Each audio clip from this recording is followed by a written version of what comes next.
Subscribe करें और दबाएं बेल आइकन ताकि कोई खबर रह न जाए। नाज़रीन, आपको बताएं, स्कूल एजुकेशन डिपार्टमेंट ने छुट्टियों के मामला पर मुशावरत मुकम्मल कर ली। इजलास में मौसम सरमा की छुट्टियां मजीद न बढ़ाने का हतमी फैसला किया गया। स्कूल एजुकेशन का कहना है कि बच्चों के इम्तहानात के बाद स्कूलों में छुट्टियां बढ़ाना दुरुस्त नहीं। तलीमी इदारे 9 जनवरी से ही खुलेंगे। कबल अजीज ये इतलात थी कि पंजाब में सर्दी की शिद्दत में इजाफे के बाद स्कूलों में एक हफ्ता मजीद छुट्टियां बढ़ाने का इम्कान है। छुट्टियां 9 जनवरी से 15 जनवरी तक बढ़ाने की तजवीज़ दी गई थी। छुट्टियों में एक हफ्ता तोसी देने की तजवीज़ वालिदैन के शदीद मुतालबा पर की गई थी। इससे कबल स्कूलों में सिर्फ 8 जनवरी तक छुट्टियां दी गई हैं। तहम वालिदैन का स्कूल एजुकेशन डिपार्टमेंट से एक हफ्ता मजीद छुट्टियां बढ़ाने का मुतालबा सामने आया था।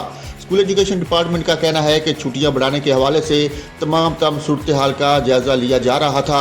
दूसरी जानब deputy secretary school Punjab Chaudhry Naveed का कहना है कि मौसम सरमा की तातीलात में मजीद तोसी की खबर दुरुस्त नहीं। मौसम सरमा की तातीलात में इजाफा नहीं किया जाएगा।